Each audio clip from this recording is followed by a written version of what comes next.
Hello，大家好啊！歡迎大家嚟到 Best Match 不專業開箱。今期咧就同大家開箱最近討論度最高嘅真骨雕蒙面超人裝甲響鬼啦！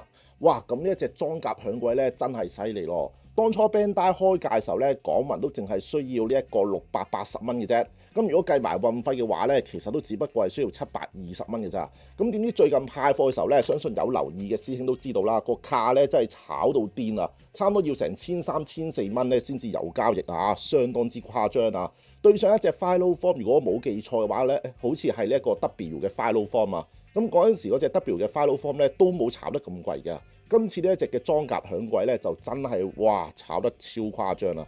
咁啊講翻今次呢一隻裝甲響鬼先啊，呢隻裝甲響鬼咧嗰個外盒包裝正面一樣啦，都會有呢一個裝甲響鬼嘅大頭照啦，側面咧都寫咗係佢嘅英文名嘅。咁轉到去背面啊，都會有一啲嘅展示圖啊等等之類咁嘅畫面啦，係啦。咁啊事不宜遲啦，立即嚟開箱啊！咁今次呢隻裝甲響鬼咧，網上面有見好多嘅師兄咧都係俾極大嘅好評啊！即係都係話佢上色靚啊、可動性高啊嗰啲嘢啦。咁到底今次呢一隻裝甲響鬼係咪真係咁神呢？咁啊立即開箱嚟睇一睇啦。咁打開咗之後，照舊老規矩啦，都會有張說明書放咗喺面嘅。咁上高都係寫咗一啲內容啊，或者一啲替換嘢嘅啫。咁基本上玩開真骨雕嘅咧，就都唔使睇都明㗎啦。咁打開咗之後，入面咧都係一樣嘅，有2層啊。第一層咧就係公仔本體，咁第二層咧就係其他配件嘅。哇，手型極之多啊！咁除咗裝甲響鬼嘅手型之外咧，佢亦都有附贈咗呢一個響鬼普通形態嘅一隻手型啦，嘅一對手型應該咁話。係啦，咁另外配件啊，同埋嗰啲 CD 手啊，亦都有提供埋嘅。咁亦都提供咗一把短嘅呢一把配件啦，俾你掛喺佢腰上面嘅。咁就咁睇咧，內容相當之豐富啊。咁但係可惜嘅咧，就係佢冇咗嗰個音擊棒啊。音擊棒咧，你都要用翻呢一個響鬼啊，或者係響鬼紅咧，先至會有啦。咁呢一點咧就有少少可惜。如果佢可以俾埋呢一個音擊棒啊，咁就會多啲咯，內容上咁就唔需要話同真骨雕響鬼或者響鬼紅咧去共用啦。咁啊，事不宜遲啦，唔講咁多啦，立即咧攞隻公仔本體出嚟望望先。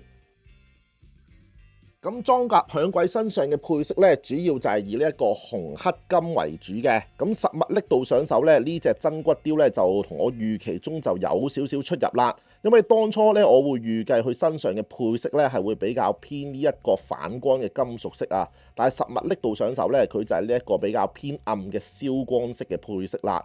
咁所以俾我嗰種感覺咧，即係嗰種質感咧，就好似同我預期中咧就有少少出入啊。咁不過唔理點都好啦，佢個造型賣相咧都依然係咁靚仔嘅。咁至於呢隻公仔嘅做工咧，我自己有少少地方都唔太滿意㗎。首先就係膊頭呢度啦，佢嗰條分母線咧，呢條組合線咧就有少少明顯得滯啦。佢呢一度咧，如果可以做得貼啲咧，冇咁明顯咧，咁就會好睇啲。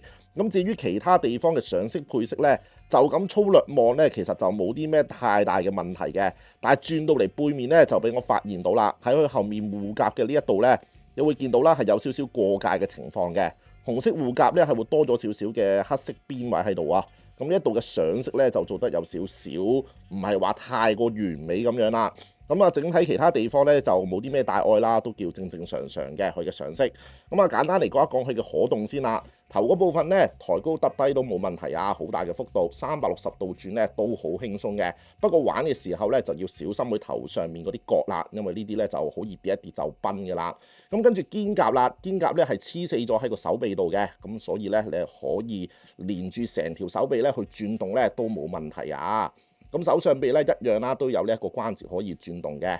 手踭嘅屈曲嘅幅度咧都好大㗎，係可以彎到超過90度嘅幅度。咁手型轉動呢啲基本嘢都冇問題啦。背脊上邊咧插住嘅呢2把嘢咧係可以掹出嚟嘅。咁啊視乎你自己想唔想要啦，要插啊定係掹出嚟就視乎自己個人喜好啦。咁啊跟住到心口呢一度啦，腹部咧向後屈同埋向前傾嘅幅度咧都相當之大嘅。甚至乎，如果條腰呢一度咧360度轉咧都好輕鬆啊！條腰咧唔係話好緊，但係咧亦都唔會話太鬆嘅。嗰個轉嗰個即係嗰個力度咧，就唔需要話用太大力就可以好輕鬆咁轉到。咁佢呢一個嘅設計咧，亦都相當之好啊！大髀嘅位咧，就佢就冇得話可以好明顯咁樣拉出嚟啦。咁就咁擘大嘅話咧，都可以擘大到去1字馬嘅幅度啊！咁都幾大嘅，你都見到係啦。佢肩甲咧就唔會話頂住到佢大髀嗰個踭位啦。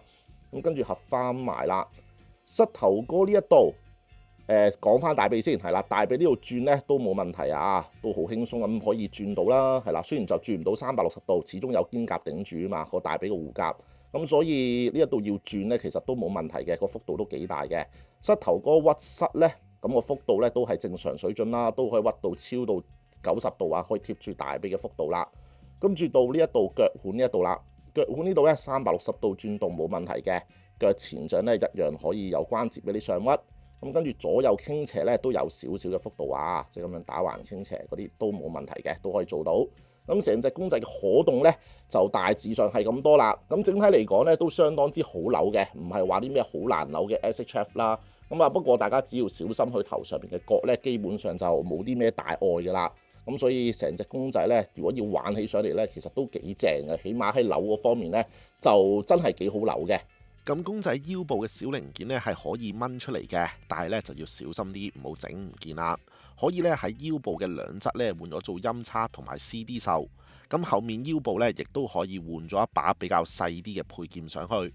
另外咧腰帶中間呢度嘅配件咧係可以拎出嚟嘅，但係都係嗰句説話啦，小心啲，唔好整唔見啦。配件提供嘅嗰3隻 CD 袖咧，上面嘅紋理都畫得好仔細啊，可以直接換個手型拎住嘅。陰擊針復健咧，亦都有提供額外嘅配件俾你去替換成唔同嘅模式，咁啊視乎翻自己需要去替換啦。總結嚟講呢，今次嘅裝甲響鬼可動性真係好高嘅，身上面嘅關節咧都相當之好扭啊。配件方面咧都備得好足啊，手型、音叉、CD 手、陰擊針復健咧全部都一應俱全啊。可惜嘅咧就係陰擊棒就要買真骨雕響鬼或者響鬼熊咧先至會有啦。如果今次可以包埋呢，咁啊真係完美啊！至於做工上色嗰方面呢，我呢一隻就有啲小瑕疵，但係好彩呢，就唔算話係好明顯嘅，咁都仲可以接受啦。今次呢隻裝甲響鬼呢，的確係一件好出色嘅真骨雕啊！整體嘅質素同埋內容呢都好高質啊，但係唔知點解呢，就係冇之前開箱嘅 Dark Kiva 咁驚豔啦，可能就係我錯覺啦。咁啊唔知道大家又覺得呢一隻裝甲響鬼點樣呢？價錢嗰方面，我當初呢一早就已經訂咗啊，所以呢就唔使食炒價，780蚊港紙呢就可以收工啦。睇見而家炒到成1300、1400蚊呢，真係好鬼黐線㗎。呢隻裝甲響鬼呢，的確係型啊，但係呢就未至於去到要成過千蚊港紙咯，炒得實在太誇張啦。我個人覺得呢，其實有啲吹大咗咁滯啊。咁所以如果唔急玩嘅話呢，就慢慢等佢跌價先再入呢，亦都未遲嘅。咁今次嘅開箱分享呢，就嚟到呢度啦，最後呢，都特別多謝大力支持我嘅 channel 會員，中意呢條片嘅亦都不妨訂閱、like 同埋 share 條片出去啦。咁我哋就下條片再見啦，拜拜。